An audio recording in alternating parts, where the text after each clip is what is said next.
Bom dia, meus irmãos. A graça e a paz do Senhor Jesus. Amém? Privilégio estarmos aqui depois de tanto tempo. Se não me falha a memória, eu voltei aqui para batizar o menino Jânio Bragança, da Patrícia. Isso mesmo? Acertei, né? Lembrei muito de vocês. Qual deles aí que eu batizei? Os dois? Eu vou me batizar o outro. Deus abençoe vocês, uma alegria rever os irmãos, rever a igreja. Tivemos um tempo privilegiado aqui, batizamos alguns, casamos outros, né, Natália? Que bom. O Ian, tantos outros, tanta história, né? Deus tem uma história e Deus vai traçando essa história conforme a sua soberana vontade. A Marília está comigo, graças a Deus. E fica de pé, Marília, quem não te conhece, né? Quem não era da igreja na época, essa é a minha linda Marília. Estamos casados há 37 anos. Parece não, né? Parece que nós temos 37 de idade, mas é de casado, né? Graças a Deus por isso. Nossos meninos, não tem menino mais. Maiana saiu daqui, casou-se com Marcelo, filho dessa igreja. Maiana já está para ganhar o segundo nenenzinho dela. Primeira Belzinha, linda demais. Agora vai nascer o Marcelo, que é o Marcelinho, daqui uns 2 meses e meio. E está muito bem. Ela queria muito vir, irmãos, mas essa viagem nós gastamos 9 horas para chegar até aqui. Estrada, quem sabe da estrada aí, 381, irmãos, está parando demais, está muito ruim. E aí, essa viagem corrida, né? Amanhã de madrugada tem embora, já era muito cansativo para Maiana, barriguda, né? E o Daniel saiu daqui um adolescente, né, irmão? Daniel hoje, pela bondade do Senhor, está pastoreando já. Daniel é pastor. Deus chamou Daniel, ele está fazendo direito. E Daniel hoje é pastor lá em Palmas, no Tocantins. Está longe, irmãos. O lugar é bom demais, só é longe. Daqui lá é 1.500 quilômetros. Longe, mas o lugar é muito bom, a igreja é muito boa. Daniel está muito bem, casado com a Larissa. E o Joãozinho nasceu aqui nessa igreja, né? O Joãozinho nasceu quando eu estava aqui, no dia 31 de outubro de 2009, Deus nos deu o João. A Marília veio para cá, né? E a gente falava tanto menino, que a Marília engravidou, né? E falava tanto menino que lá em casa aparecia um depois de tanto tempo. Eu tinha um tempo de vasectomia, pastor. Já fez vasectomia, pastor? Ainda não, né?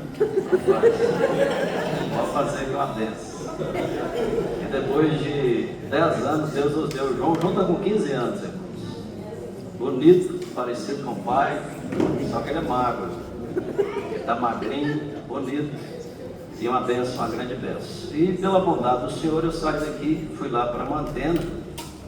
Quando eu ia sair daqui, pela bondade do Senhor, eu tinha alguns convites, Teoflotone, Aracruz. Eu ia sair daqui para ir para Coqueiral, né? Os presbíteros aí lembram disso, né? Eu ia para Coqueiral, né? No meio do caminho, o Senhor me pegou, me mandou para Mantena. E pela bondade do Senhor, estou me tolerando lá há 14 anos.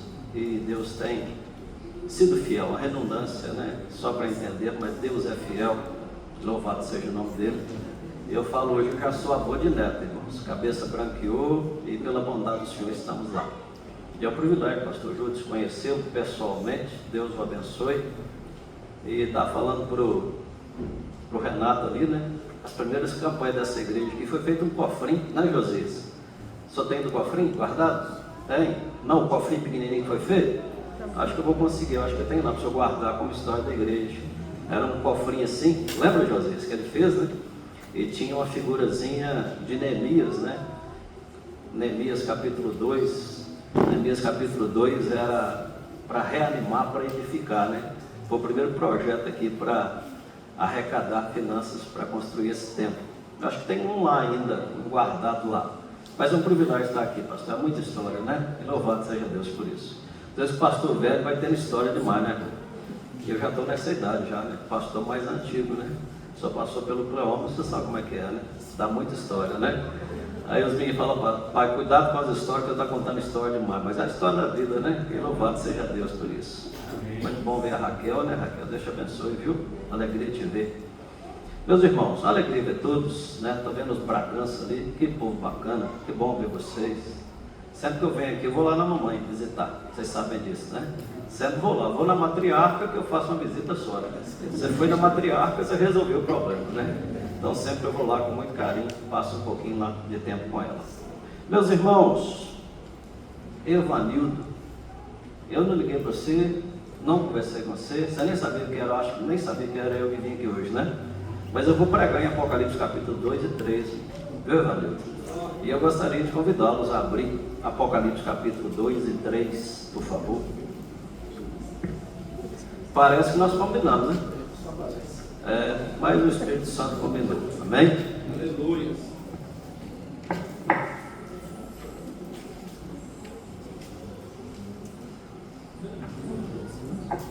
Na hora que ele leu o capítulo 2, aí depois ele leu o 3, falei assim, irmãos, Deus é maravilhoso, né? Meus irmãos, Pastor Júlio, muito obrigado pelo privilégio de estar aqui. Conselho hoje, conheço alguns, outros eu nem sei mais quem é o conselho. Deus abençoe vocês, privilégio de estar aqui, tá bom? Meus irmãos, capítulo 2 e 3 de Apocalipse, nós vamos passar uma visão geral das 7 igrejas da Ásia Menor. E eu me lembro que o primeiro compêndio que eu fiz escatológico foi aqui nessa igreja, pastor. Comecei a ser desafiado para estudar escatologia, né? O primeiro material compilado foi aqui na igreja, eu fiz uma apostila, né? E depois disso, pela bondade de Deus, eu fui desafiado a continuar estudando escatologia. E é um desafio estudar escatologia, mas é um grande privilégio. Um dos maiores autores que nós temos, reformados, William Hendricks, ele diz: se você não conhece escatologia, você não conhece teologia. E ele diz que a pérola máxima da teologia é a escatologia. Porque quando fala em escatologia, a gente pensa assim, o estudo das últimas coisas. Não. Escatologia, nós temos uma escatologia individual, que é a nossa, e temos uma escatologia geral, que aponta para o fim e aponta para o entendimento das épocas. E esse texto, Apocalipse capítulo 2 e 3, ele foi lido pelo nosso irmão, e nós vemos no capítulo 2:1, ao anjo da igreja em Éfeso escreve, 2:8 ao anjo da igreja em Esmirna, o 2:12 ao anjo da igreja em Pérgamo, o verso 18 ao anjo da igreja em Tiatira, capítulo 3:1 ao anjo da igreja em Sardes, o 7 ao anjo da igreja em Filadélfia escreve, e também no capítulo 3, no verso de número 14, ao anjo da igreja em Laodiceia escreve. Vamos orar mais uma vez? Deus amado, muito obrigado por essa manhã, por esse privilégio de rever essa igreja, de rever esses irmãos. Obrigado, Deus, pela agenda eterna do Senhor. Bendito seja o teu nome por esse tempo, pela vida dessa igreja plantada nesse lugar como um arauto, como a voz do Evangelho fazendo-se ouvir nesse lugar. Muito obrigado, Senhor. Bendito seja o teu nome. E que o Senhor continue ministrando ao nosso coração, em nome de Jesus. Amém.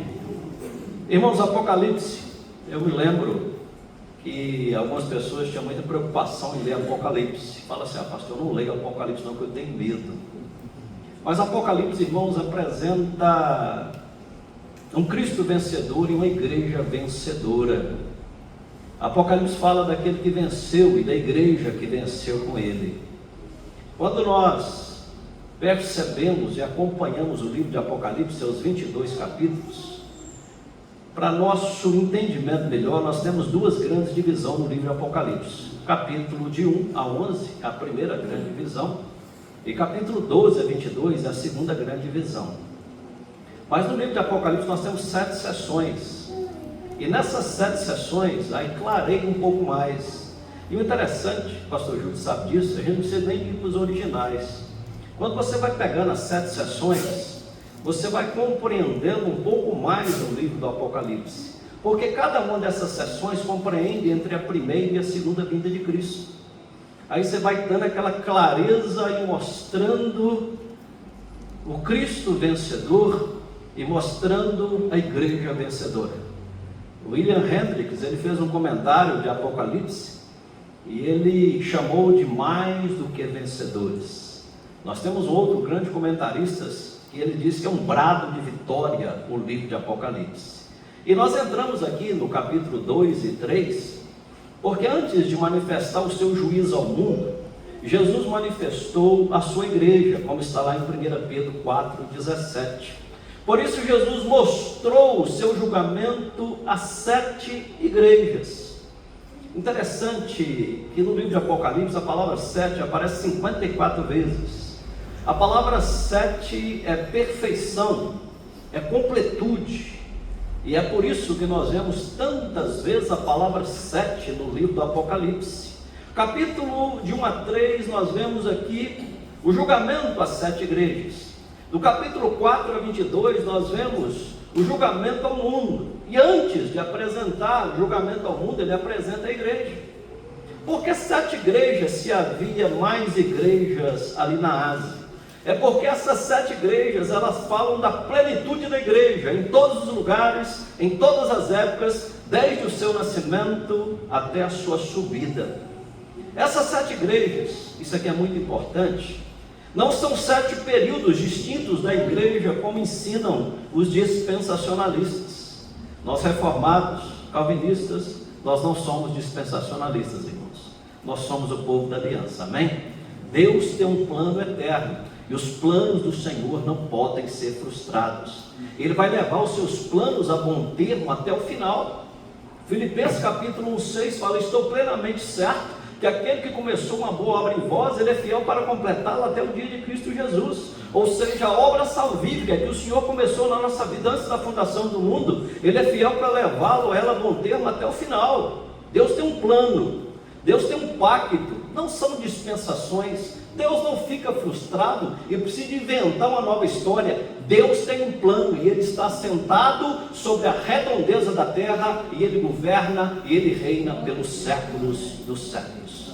Todas as cartas têm basicamente a mesma estrutura. Primeiro, nós temos uma apresentação. Segundo, nós temos uma apreciação.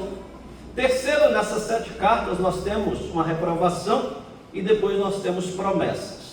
2 dessas igrejas só receberam elogios: Esmirna e Filadélfia.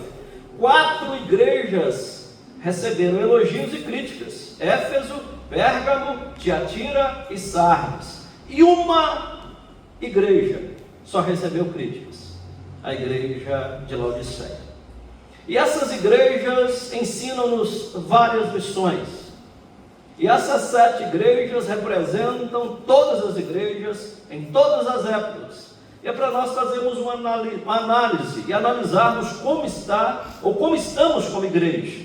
O que nós vemos, e eu quero falar rapidamente, irmãos, é que Jesus, Ele está no meio da sua igreja, amém? Quando eu leio aqui, no capítulo 1, e ele diz o seguinte: voltei-me para ver quem falava comigo, e voltado vi 7 candeeiros de ouro, e no meio dos candeeiros, um semelhante ao Filho do Homem. No capítulo 2:1 ele diz assim: ao anjo da igreja em Éfeso escreve: essas coisas diz aquele que conserva na mão direita as 7 estrelas, e que anda no meio dos 7 candeeiros de ouro. Jesus está nesse lugar, irmãos, amém? Amém. Ele anda no meio da sua igreja. Ele está aqui, irmãos. E Ele está andando, Ele está ministrando, e Ele é o dono dessa igreja. Ele está aqui para receber honra, glória, majestade. O nosso louvor é cristocêntrico, e é para Ele, e louvado seja o nome dEle. Mas eu fico pensando, meus irmãos, pastor, de quando em vez, Cristo andando no meio da igreja. Já parou para pensar isso? É isso que o texto está dizendo, irmãos. Ele anda no meio dos candeeiros, e Ele recebe, e Ele passa, e o texto fala que Ele está ativamente. Eu sou aquele que anda no meio dos candeeiros. E a palavra fala aqui que os candeeiros são as igrejas do Senhor. Jesus no meio da igreja. Cristo é conhecido na e através da igreja. Antes de ver Cristo, João viu quem? Ele viu a igreja, irmãos. O interessante é que ele fala: voltei-me para ver quem falava comigo. A expectativa é que ele visse o Senhor Jesus, só que ele viu quem? Viu a igreja. Antes do mundo ver o Senhor Jesus, eles verão a igreja. Oh, queridos irmãos, Jesus Cristo está no meio da sua igreja. Ninguém verá o Cristo da glória fora da igreja. Cristo morreu pela sua igreja. Cristo está adornando e ataviando a igreja. Cristo está enfeitando a igreja. E Ele vai voltar para buscar a sua igreja. A salvação é por meio de Jesus. Mas ninguém poderá ser salvo sem fazer parte da igreja, que é a noiva do Cordeiro. Cristo valoriza tanto a sua igreja, que Ele se dá a conhecer no meio dela e não a parte dela. Eu imagino João na ilha de Pátimos. Imagino tudo o que ele passava, e aquela voz como de trovão por detrás dele, falando para ele escrever as 7 cartas da Ásia Menor. E quando ele volta, ele vê a igreja do Senhor Jesus. Ah, meus queridos irmãos, hoje muitas pessoas querem Cristo, mas não a igreja. O movimento das igrejados, a cada dia mais, crescendo. De vez em quando eu encontro alguém e falo assim: como é que você está, meu irmão? Estou bem, pastor. Mas como é que você está? Estou bem. Sou crente do meu jeito, fora da igreja. Você está totalmente enganado. É um leve engano pensar que eu posso ser crente fora da igreja.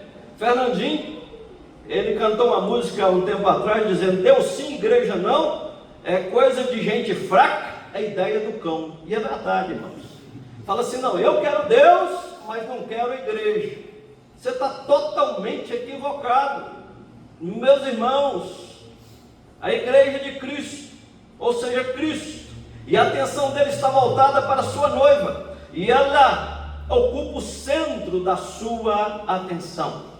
Cristo é conhecido na e através da sua igreja.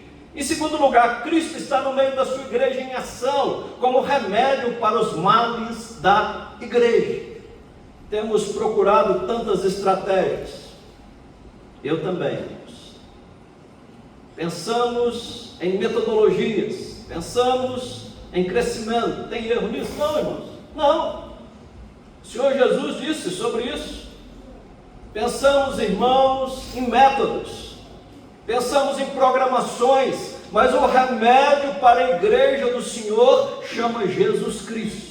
A igreja do Senhor precisa de Jesus Cristo. Capítulo 2:1, ele fala assim: ao anjo da igreja em Éfeso, escreve essas coisas. Diz aquele que conserva na mão direita 7 estrelas e que anda no meio dos 7 candeeiros de ouro. Cada pastor está nas mãos do Todo-Poderoso. Amém? Você gostando ou não dele, cuide dele. Tá bom, irmão? Eu não gosto do pastor. Vai lá, ora com Deus. Pastor, não gosto dele, mas ele está nas tuas mãos. Então não toca, porque está nas mãos do Senhor. Amém, igreja? Tá bom? O texto fala que ele está nas mãos do Senhor. Chega no quarto, fecha o quarto, fala: Senhor, eu estou com um problema grande com o Senhor. Eu não gosto do pastor, meu filho. Vá brigar com ele, porque na verdade ele está nas mãos do Todo-Poderoso. E diz que ele anda no meio dessa igreja. No capítulo 2:8, ao anjo da igreja, essas coisas diz o primeiro e o último, que esteve morto e torna a viver. No capítulo 2:12 é o que ele diz: ao anjo da igreja em Pérgamo, essas coisas diz aquele que tem espada afiada de 2 gumes. O verso 18, ao anjo da igreja, essas coisas diz o Filho de Deus, que tem os olhos como chama de fogo e os pés semelhantes ao bronze polido. Capítulo 3:1, ao anjo da igreja de Sardes, essas coisas diz aquele que tem os 7 Espíritos de Deus e as 7 estrelas. No verso 7 fala o anjo da igreja em Filadélfia, escreve essas coisas diz o santo verdadeiro, aquele que tem a chave de Davi, que abre e ninguém fechará, e que fecha e ninguém abre. No verso 14 do capítulo 3 fala o anjo da igreja de Laodiceia, escreve essas coisas diz o Amém, a testemunha fiel e verdadeira, o princípio da criação de Deus. Cristo está no meio da sua igreja, e Ele é o remédio para os males da igreja. Você observou que a carta foi direcionada ao anjo da igreja? Irmãos, tem coisas que Deus vai falar somente para o seu pastor, tá bom? Tem coisas que Deus vai falar para ele. Ele é o porta-voz do céu, Ele é a boca de Deus. É daqui, irmãos, que emana palavras de vida. Tem coisas só vai vir para a mente e para o coração dele.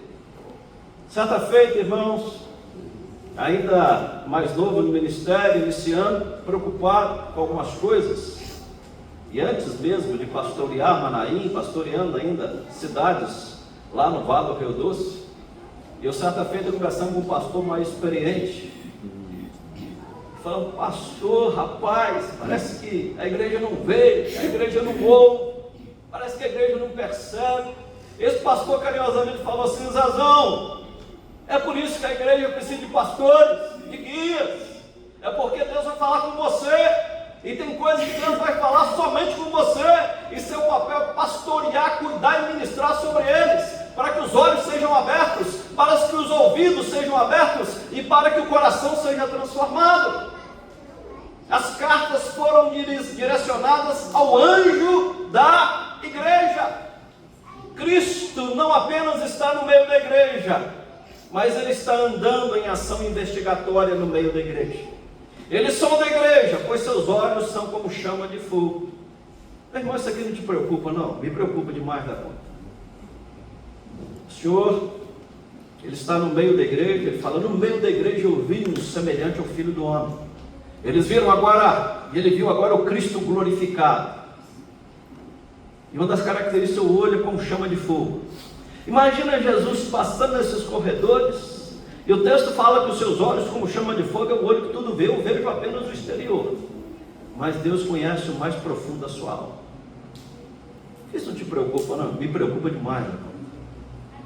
Me preocupa demais saber que Jesus está caminhando nesse lugar e está olhando dentro do meu interior. Renato fez uma oração interessante aí: Senhor, me perdoe até pelos meus julgamentos. Às vezes nós sentamos na igreja, irmãos, e começamos, pecado simples, talvez, julgar. Meu Deus, tem misericórdia de nós, tem misericórdia de nós. Jesus está nesse lugar, irmãos, e os seus olhos são como chama de fogo. Há muitos males que atacam a igreja: esfriamento, perseguição, heresia, imoralidade, presunção e apatia. Mas Cristo se apresenta para cada igreja como remédio para o seu mal. Para a igreja de Éfeso, que havia perdido o seu primeiro amor, Jesus se apresenta como aquele que anda no meio da igreja, segurando a liderança na mão, com o seu pastor superior, e ele está dizendo: eu vejo tudo e conheço tudo. Para a igreja de Esmirna, que estava passando pelo sofrimento, perseguição e morte, Jesus se apresenta como aquele que esteve morto e tornou a viver. Para a igreja de Pérgamo, que estava se misturando com o mundo e perdendo o senso da verdade, Jesus se apresenta como aquele que tem espada afiada de dois gumes, a palavra. Para a igreja de Tiatira, que estava tolerando a impureza e caindo em imoralidade, Jesus se apresenta como aquele que tem os olhos como chama de fogo e os seus pés semelhantes ao bronze polido. Para a igreja de Sardes, que tinha fama de ser uma igreja viva, reputação de uma igreja cheia de testemunho e vida, mas não era a realidade. Jesus se revela como aquele que tem os 7 Espíritos de Deus e as 7 estrelas. A igreja tinha fama, mas não realidade. Tinha aparência de vida, mas estava morta. Para a igreja de Filadélfia, uma igreja fraca, mas fiel, Jesus vê muitas oportunidades diante da igreja e diz para ela que ele tem a chave de Davi, que abre e ninguém fechará, e fecha e ninguém abrirá. Para a igreja de Laodiceia, uma igreja sem fervor espiritual, morna, rica financeiramente, mas pobre espiritualmente, Jesus se apresenta como aquele que é constante e fidedigno no meio de tantas mudanças. Jesus é o remédio para a sua igreja, irmãos. Amém? Jesus está nesse lugar. Terceiro lugar, dentro da mesma igreja, temos pessoas fiéis e pessoas infiéis. Meus irmãos, ontem à noite, eu estava pensando em 2 pessoas que partiram lá na minha cidade. E nós cometemos um grande mal hoje, irmãos. De vez em quando eu falo assim: pastor, nós não podemos analisar a conversão de ninguém. Isso é antibíblico, irmãos. Diz a Bíblia: pelos frutos conhecereis. Sabe o que é isso, irmãos? Covardia cristã. Quem viveu numa vida de pecado, de adultério, de fornicação, quando ele morreu, eu não posso falar que está no céu, provavelmente ele está no inferno.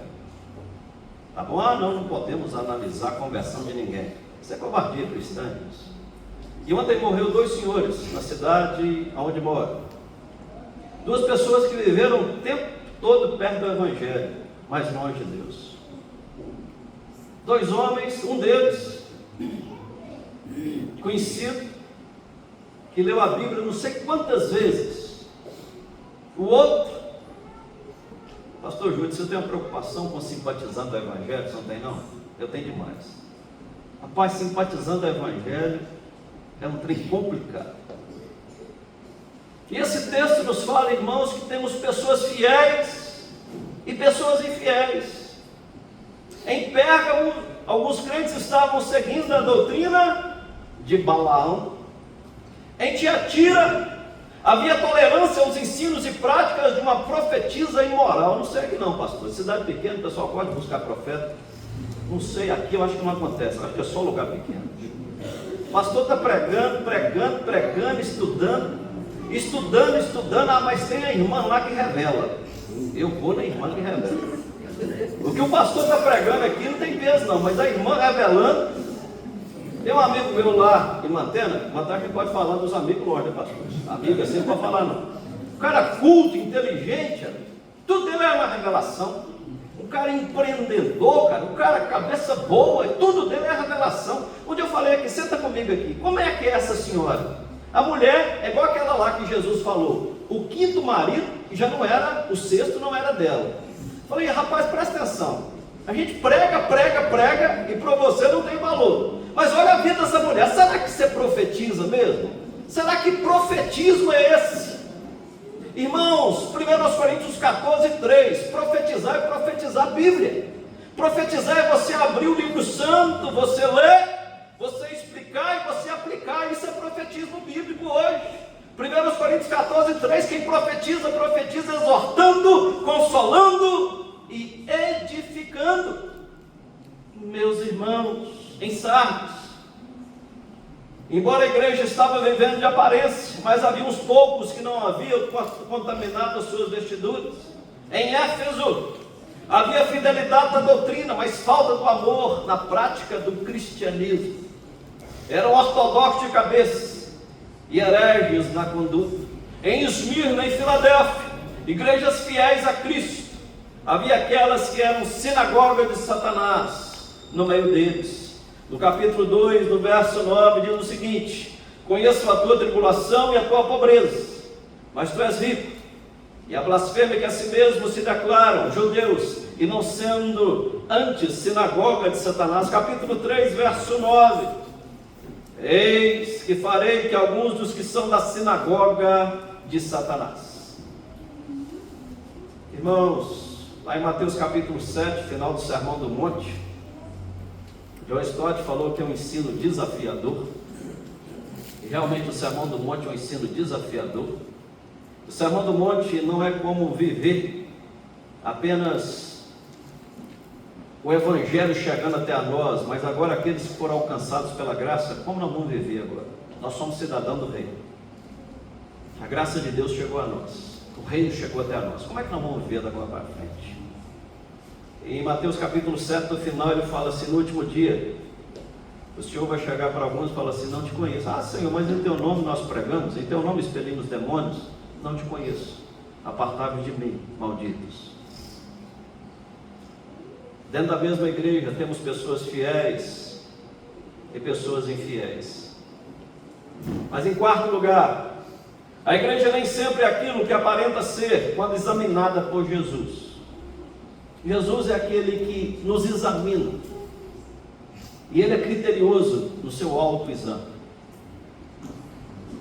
Irmãos, pecado continua sendo pecado, irmãos. Ah, pastor, nós moramos em Belo Horizonte.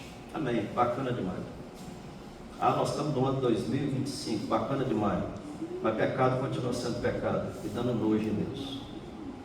A Escritura fala que o pecado é transgressão da lei de Deus. E quando eu olho Jesus examinando cada igreja, irmãos, falo: meu Deus, tem misericórdia de Deus, de nós. Jesus conhece a igreja de forma profunda. No capítulo 2, no verso 2, ele fala assim: eu conheço as tuas obras.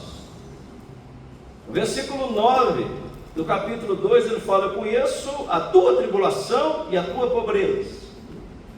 No verso 13, ele fala: eu conheço as tuas obras. No verso de número 19, ele diz, o texto sagrado: conheço as tuas obras. O 3:1b, ele fala: conheço as tuas obras, que tem nome que vive e está morto. No verso 8, ele diz o seguinte: conheço as tuas obras. No verso 15, ele diz o seguinte: conheço as tuas obras, que nem és frio nem quente, quem dera fosse frio ou quente. Jesus conhece a igreja presbiteriana Manaim, amém? Porque ela pertence a Ele. E Ele diz assim: edificarei a minha igreja. Ele conhece cada membro da sua igreja. Ele conhece cada ovelha dessa igreja. A igreja de Éfeso, ela era ortodoxa, trabalhadora. Ela era fiel nas provas, mas ela perdeu a sua capacidade de amar a Jesus. Olha que coisa forte, irmãos. É como uma esposa que não trai o marido, mas também não lhe devota amor. Temos que tomar cuidado, irmãos, para não acostumar demais a entrar nesse lugar aqui, irmãos. Já fico olhando a Escritura Sagrada, e quando você vai lá no livro de Cantares, Cristo é um noivo apaixonado pela sua noiva, amém? E às vezes nós perdemos a capacidade de amar a igreja e o Senhor Jesus. Queridos, olha aqui para Zezão: Cristo é intenso no seu grande amor pela sua igreja. Quando ele fala: tenho contra ti que abandonaste o teu primeiro amor. Ah, meus irmãos, você ama Jesus? Você ama o Senhor Jesus? Se você ama, apacenta as suas ovelhas. A igreja de Esmirna é pobre aos olhos dos homens, mas ela é rica aos olhos de Cristo. Lembra de Atos capítulo 3? Pedro e João subindo o templo de Formosa. O que é que eles tinham? Não tinha nada. Não temos ouro, não temos prata, mas o que nós temos nós te damos. Levanta, em nome de Jesus. A igreja de Pérgamo tem gente tão comprometida com Deus ao ponto do martírio, capítulo 2, verso 13. Mas tem também gente que cai diante da sedução do pecado, capítulo 2, o verso 14.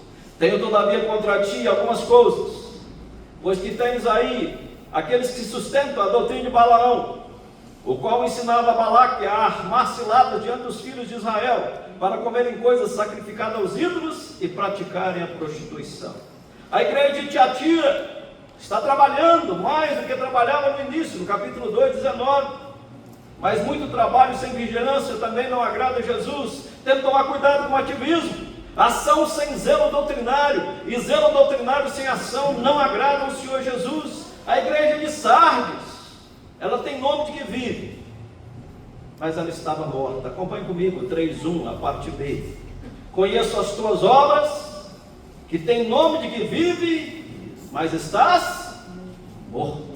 Além disso, querido, havia também nesse lugar gente na CDI espiritual. No verso 2: ser vigilante e consolida o restante que estava para morrer, porque não tenho achado íntegras as tuas obras na presença do meu Deus.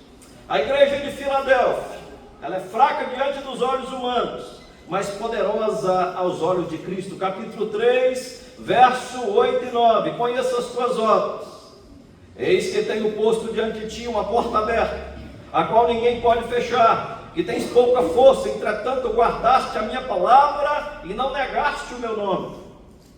Eis, farei que alguns dos que são da sinagoga de Satanás, desses que a si mesmos se declaram judeus, e não são, mas mentem, eis que os farei vir e prostrar-se aos teus pés, e conhecer que eu te amei. A igreja de Laodiceia, a última das 7, era uma igreja que se considerava rica, era uma igreja que considerava abastada, mas aos olhos de Cristo era uma igreja pobre e miserável. Ao verso 17, pois dizem, eu sou rico e abastado, e não preciso de coisa alguma, e nem sabes que tu és infeliz, sim, miserável, pobre, cego e nu. Jesus, irmãos, ele examina a sua igreja, mas em quarto lugar, e agora no quinto lugar, Cristo anda no meio da igreja, para oferecer oportunidade de arrependimento antes de aplicar juízo. Jesus é maravilhoso, irmãos. Ele faz uma análise minuciosa de cada uma delas. Ele vem até nós, ele nos chama, ele bate a porta, ele oferece para nós uma oportunidade de arrependimento. Olha o que diz a igreja de Éfeso. O que ele diz para a igreja de Éfeso? Capítulo 2, ele diz para ela lembrar-se, arrepender-se e voltar à prática das primeiras obras. E ele diz, caso esse expediente não fosse formado, se não venho a ti, e moverei do seu lugar o teu candeeiro, caso não te arrependas. A igreja de Esmirna, diante do martírio, ela é exortada a ser fiel até a morte, para receber a coroa da vida. A igreja de Pérgamo, que estava dividida entre a verdade e o engano, misturada com o mundo, Jesus adverte, portanto, arrepende-te, se não venho a ti sem demora, e contra eles pelejarei com a espada da minha boca. A igreja de Tiatira, ele diz o seguinte, que ele abriria suas portas a uma desgarrada profetisa. Jesus chama ao arrependimento, mas essa igreja recusou. Ele envia o juízo. Agora ele chama os crentes a permanecerem firmes até a sua segunda vinda. A igreja de Sardes, ela recebe o alerta de Cristo, que suas obras não são íntegras diante de Deus, no capítulo 3, no verso 2. Jesus alerta-os para o ensino que a igreja recebeu, para que ela se arrependesse. Caso não se arrependa, viria o juízo. A igreja de Filadélfia, ela é exortada a conservar o que tem, para que ninguém tome a sua coroa. No verso de número 11, ele diz o seguinte, venho sem demora, conserva o que tens, para que ninguém tome a tua coroa. A igreja de Laodiceia, ela é exortada a olhar para a vida na perspectiva de Cristo, verso 17 e 18, pois dizes, estou rico e abastado, e não preciso de coisa alguma, e nem sabes que és infeliz, sim, miserável, pobre, cego e nu. Jesus carinhosamente dá um conselho para essa igreja, aconselho-te que de mim compres ouro refinado pelo fogo para te enriqueceres, vestiduras brancas para te vestires, a fim de que não seja manifesta a vergonha da tua nudez, e colírio para ungir os teus olhos, a fim de que vejas. E ele convida essa igreja a arrepender-se, pois a disciplina de Deus é um ato de amor. Olha o verso 19, eu repreendo e disciplino quantos amo, se pois zeloso e arrepende. Vamos ler o verso 20 juntos. Eis que estou à porta e bato. Se alguém ouvir a minha voz e abrir a porta, entrarei em sua casa, cearei com ele e ele comigo. Irmãos, o verso 20, nós somos esbofetados como igreja. Quando ele diz assim, eis que estou à porta, e o quê? Já pensou em Cristo? Pensa no Cordeiro de Deus que tira o pecado do mundo. Apocalipse 13, 8 fala do Cordeiro que foi morto antes da fundação do mundo. Aquele que é, aquele que era e aquele que há de vir. E quando ele fala, eis que estou à porta e bato. O Cristo glorificado, ainda em humildade, dizendo, eis que estou à porta e bato. Irmãos, o dono da igreja é o Senhor Jesus. Só que infelizmente vivemos tempos que muitas vezes essa porta está fechada para o dono da sua igreja. Eu olho esse texto de uma maneira que ele fala com tanto carinho, fala assim: se alguém ouvir a minha voz. Todas 7 cartas tem alguns versículos repetidos, não é isso? Ele fala assim: quem tem ouvidos, ouça o que o Espírito diz às igrejas. Se alguém ouvir a minha voz, abrir a porta, entrarei em sua casa, cearei com ele e ele comigo. Em quinto lugar, irmãos, e agora em sexto, Jesus, ele anda no meio da igreja para dar gloriosas promessas aos vencedores. Amém? Romanos 8,37 nos fala que em tudo nós somos mais do que vencedores.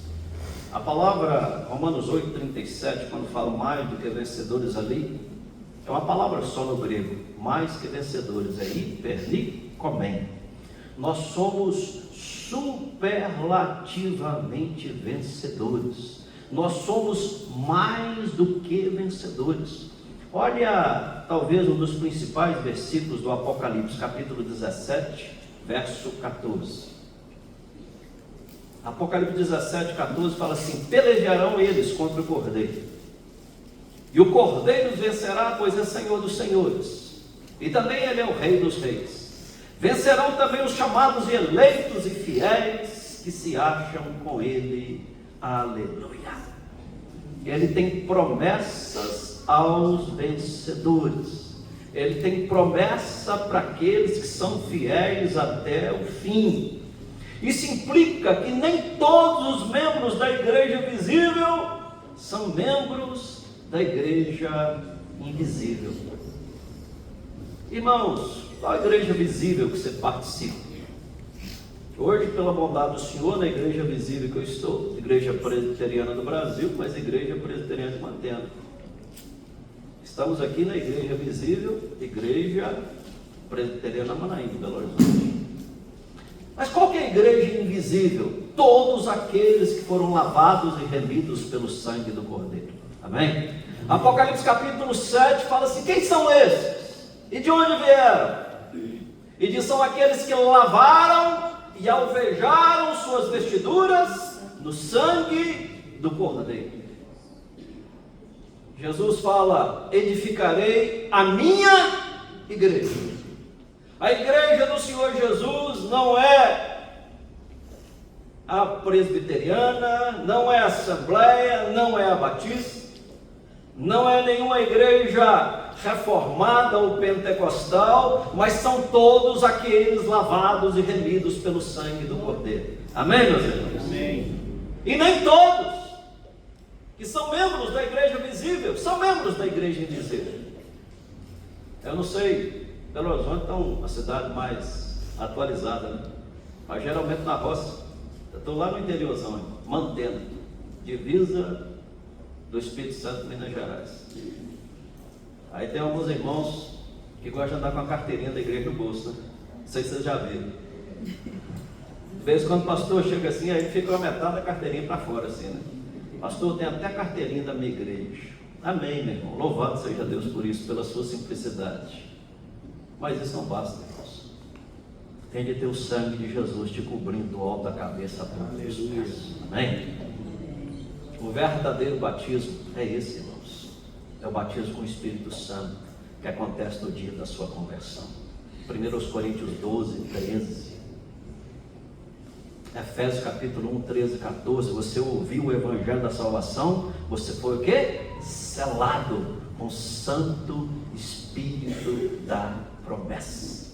A questão não é ser membro da igreja presbiteriana que tanto nós amamos, não ser membro da igreja presbiteriana de Mantena ou Manaim. A questão, irmãos, é ser membro da igreja do Senhor Jesus. É o nome arrolado no livro da vida. Isso é o mais importante. Nem todos os membros da igreja locais são membros do corpo de Cristo.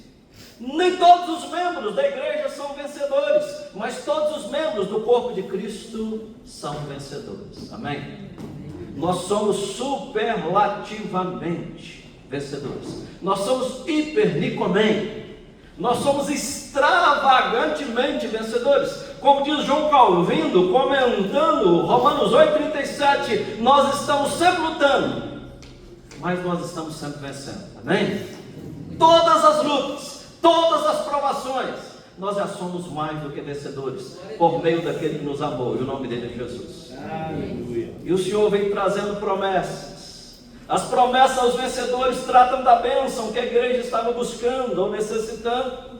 A igreja de Éfeso, o vencedor se alimenta da árvore da vida, isso é ter vida eterna.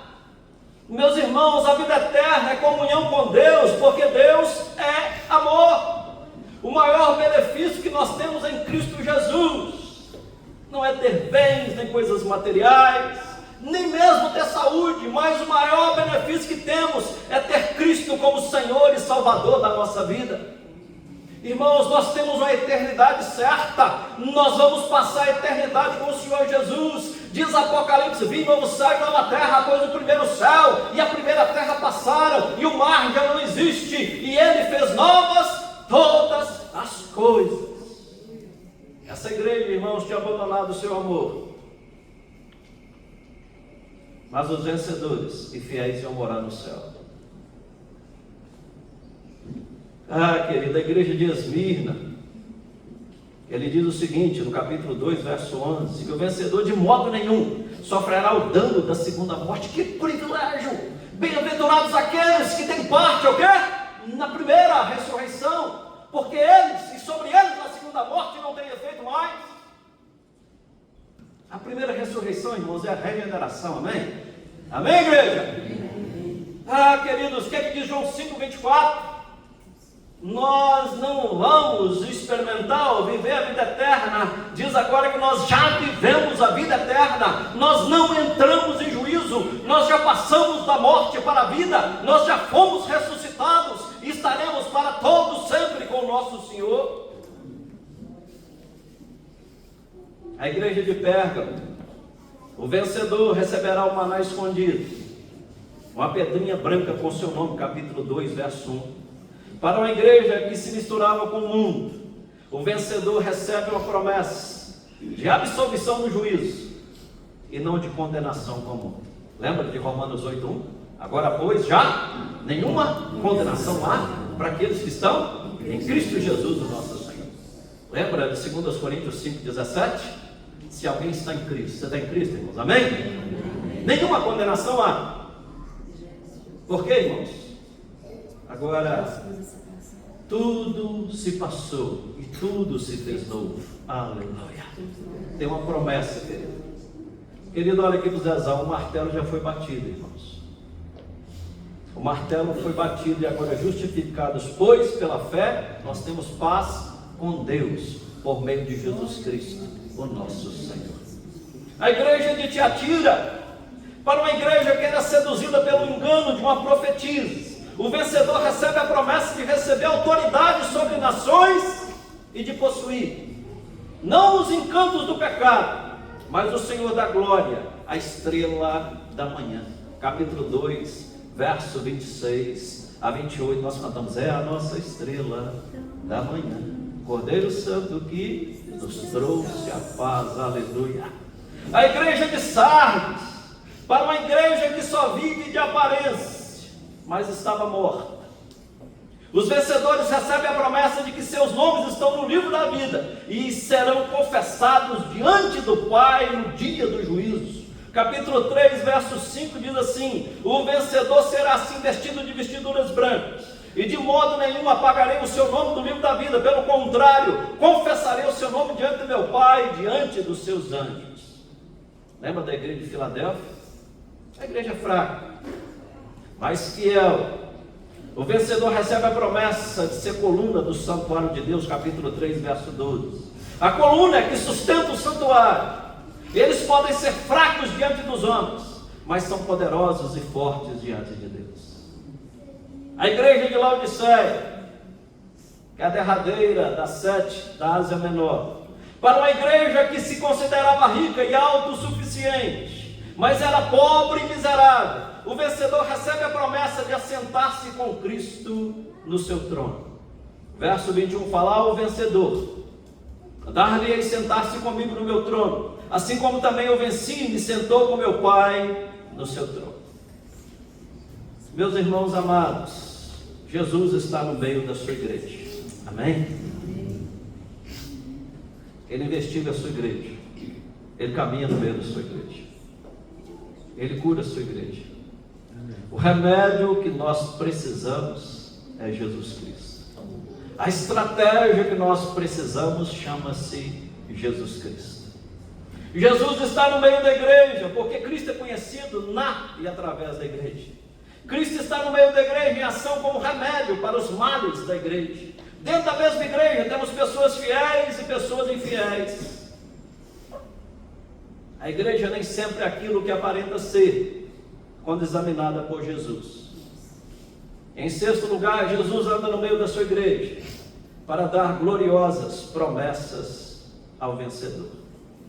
Agora observe comigo o capítulo 2, verso 7, parte A. Vocês podem ler comigo? Quem tem ouvidos, ouça. Só essa parte A. Verso 11, parte A. Quem tem ouvidos, ouça o que o Espírito diz à igreja. Verso 17, a parte A. Quem tem ouvidos, ouça o que o Espírito diz às igrejas. Verso 29. Quem tem ouvidos, ouça o que o Espírito diz às igrejas. Verso capítulo 3, 6. Quem tem ouvidos, ouça o que o Espírito diz às igrejas. Verso 13. Quem tem ouvidos, ouça o que o Espírito diz às igrejas. E o verso 22. Quem tem ouvidos, ouça o que o Espírito diz às igrejas. Deus tem falado à sua igreja, irmão, através da sua palavra. Amém? Quem tem ouvidos, ouça o que o Espírito diz às igrejas. Sabe por que nós estudamos o Apocalipse, irmãos? Não é para nosso deleite intelectual ou apenas por curiosidade teológica. É porque nós precisamos de ouvir aquilo que Deus está falando conosco. Quem tem ouvidos, ouça o que o Espírito diz às igrejas. Capítulo 1, 3 diz o seguinte: bem-aventurados aqueles que leem e aqueles que ouvem as palavras da profecia e guardam as coisas que nela está escrito, pois o tempo está próximo. Que o Senhor em Cristo Jesus, o dono da igreja, Ele tem misericórdia de nós e Ele tem misericórdia da sua igreja. Amém? Abaixe sua cabeça, vamos orar. Deus amado, obrigado por essa manhã, por esse tempo tão precioso, pela palavra do Senhor que fora ministrada. Nós pedimos agora que ela seja aplicada pelo Teu Espírito. Diz que quem convence o homem do pecado, da justiça e do juízo é o Teu Espírito. E nós pedimos ao Espírito Santo de Deus, aplica a Tua palavra no nosso coração. Possamos sair daqui, Deus, entendendo que em tudo nós já somos mais do que vencedores. E na certeza que o tempo está breve e que Cristo vai voltar para buscar a sua igreja. Bendito seja o Teu nome. Abençoe, Deus, cada irmão que adentrou aqui nessa manhã. O Senhor conhece as necessidades, o Senhor conhece o coração do Teu povo. Somos igreja do Senhor. Louvado seja o Teu nome. Sabemos que essas 7 cartas representam todas as igrejas em todas as épocas, com características, peculiaridades de cada uma das igrejas. A Deus, essa igreja aqui, presbiteriana Manaim, pertence ao Senhor. E ela foi edificada em Cristo, a rocha viva e inabalável. E Ele mesmo disse: edificarei a minha igreja. Ela não é do pastor, ela não é do conselho, nem da junta diaconal. mas essa igreja pertence ao Senhor Jesus. E nós te adoramos por aquele que anda no meio dessa igreja. Nós te bendizemos e declaramos, Senhor, espiritualmente, que as portas dessa igreja estão abertas ao Senhor. O Senhor diz: eis que estou à porta e bato. Essa igreja é tua, Senhor, e bendito seja o teu nome. Salva nesse lugar, Senhor. Abençoa nesse lugar, segura, restaura a sorte do teu povo, como as torrentes do Negueb. Ah, Deus, aqueles que saem andando e chorando enquanto semeiam, voltarão com júbilo trazendo os seus feixes. E nós oramos pelas famílias aqui da igreja, oramos pelo pastor Judson, pela senhora sua esposa, pelos seus filhos. Que o Senhor possa abençoar o teu servo como anjo dessa igreja. Como igreja do Senhor Jesus, nós o abençoamos. A saúde em todas as áreas, Deus, e cobre ele com a tua presença santa. Oramos pelo conselho dessa igreja, cada um dos presbíteros. Que o Senhor possa abençoar com suas famílias, esposas e filhos. A junta diaconal, que o Senhor possa abençoar, Deus, cada ministério dessa igreja. Ah, Deus, derrama um tempo de avivamento nessa igreja, Senhor. Aviva a tua obra, Senhor, e faz-a conhecida no decorrer dos anos, para a glória do Senhor Jesus. Visita o teu povo, Deus, com graça e com misericórdia. Te adoramos, Senhor, te adoramos, te amamos e declaramos as tuas maravilhas. Em nome de Jesus. Amém. Amém. Amém. Obrigado, meus irmãos.